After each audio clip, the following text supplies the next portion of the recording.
అందరికీ నమస్కారములు. నా పేరు సునందన్. నేను 8వ తరగతిలో చదువుతున్నాను.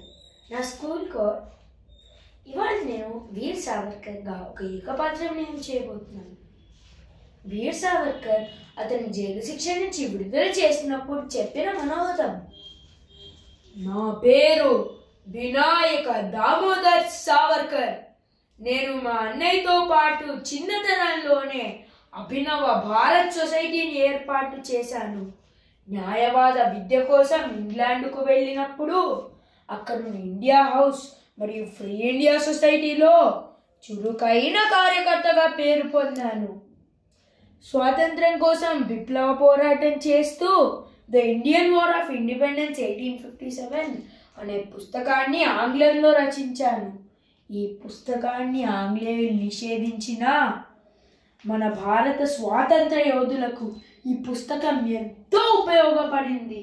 దీనివల్ల ఆంగ్లేయులు నన్ను బంధించి అండమాన్ దీవిపై కాలపాని శిక్ష విధించారు.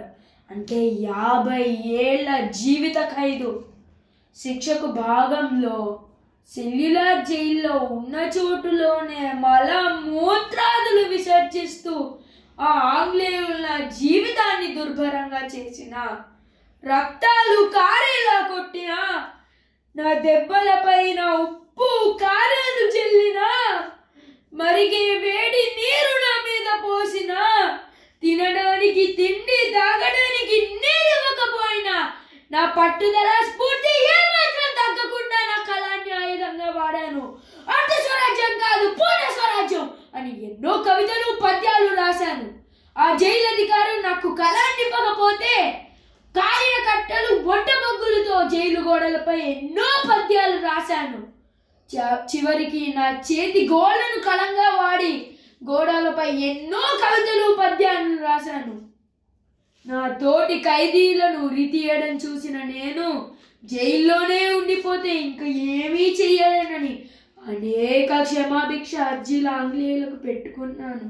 వారు ఎన్నిసార్లు తిరస్కరించినా అడ్డు పెట్టలేని విధంలో క్షమాభిక్ష అర్జీలు అడగడంతో 14 ఏళ్ల కఠిన కారాగార శిక్ష నుంచి ఇప్పుడు నన్ను విడుదల చేస్తున్నారు.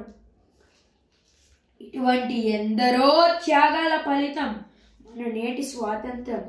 మీరందరూ కూడా ఎన్ని కష్టాలు ఎదుర్కొన్నా, ఎన్ని అడ్డంకులు ఎదుర్కొన్నా ధైర్యంతో సాహసంతో దేశ గౌరవాన్ని నిలబెట్టే పనులు మరియు అనుకున్నది సాధించగలిగే గుణాన్ని అలవర్చుకోవాలి.